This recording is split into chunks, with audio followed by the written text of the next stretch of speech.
Thank you. I now call on Stuart Stevenson to speak to and move Amendment 1549.1.1. Mr Stevenson, you have 6 minutes. Thank you very much indeed, Presiding Officer, and thank you for the opportunity to remind the previous administration that it had 8 years to decide what to do with this scheme. We are reiterating this government's commitment of delivering this railway.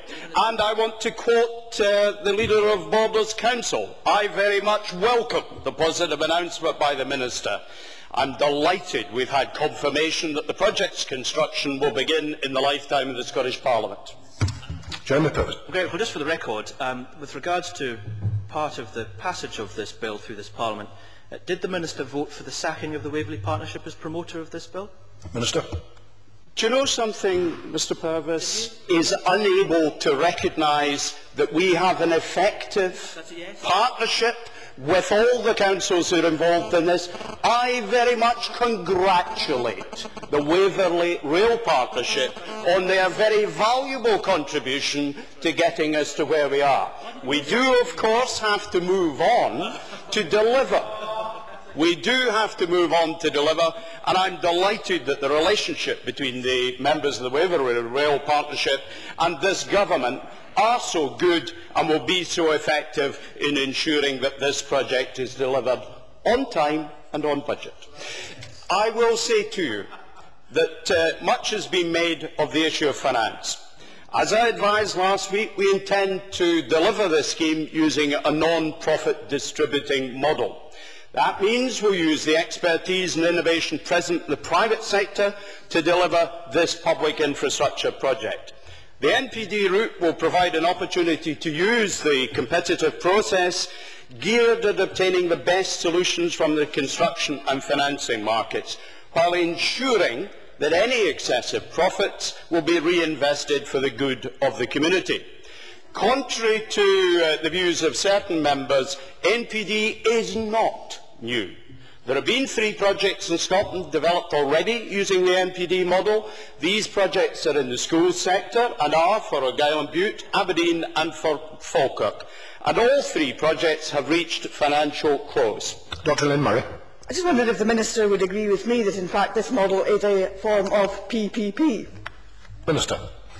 What this model is a method of ensuring that we do not pay the excess interest rates that too many projects with which her party has been associated have paid. This is a way of ensuring that the profits that are derived from the financing of the project are re-delivered for public benefit. I would have thought the members on those benches, Presiding Officer, would have welcomed that change, welcomed that approach.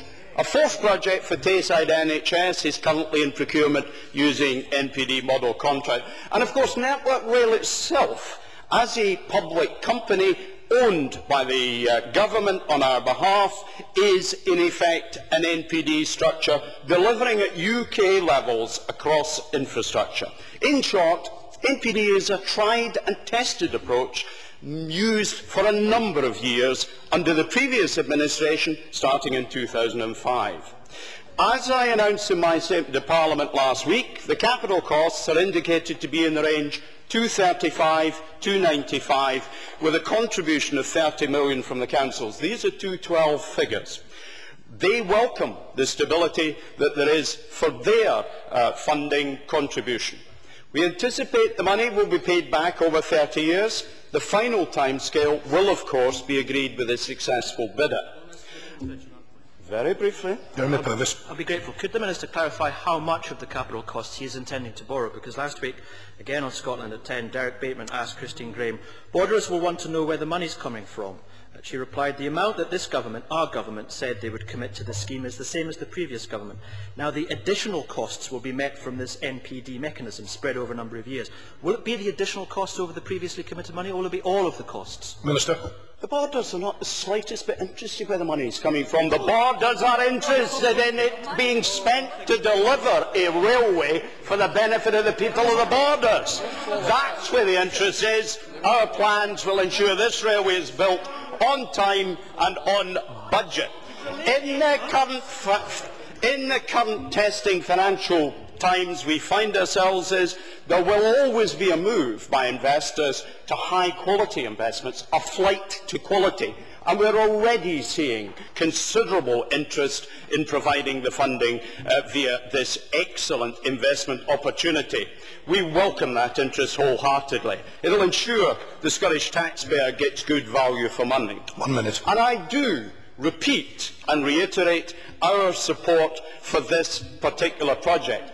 And indeed the government will have spent at least £40 million on this project before the procurement it moves forward using the funding I'm talking. There has been no cancellation of government funding. In fact, we will be putting more money into this project. The construction, of course, when you borrow money, you repay money, you put more money in. On opening, the borders will connect to the National Railway for the first time in 30 years. We'll reduce CO2 by nearly 500,000 tonnes. We take a pragmatic approach to procurement and delivery of projects because we are focused on delivery of projects. That's the important thing. I move the amendment that stands in my name.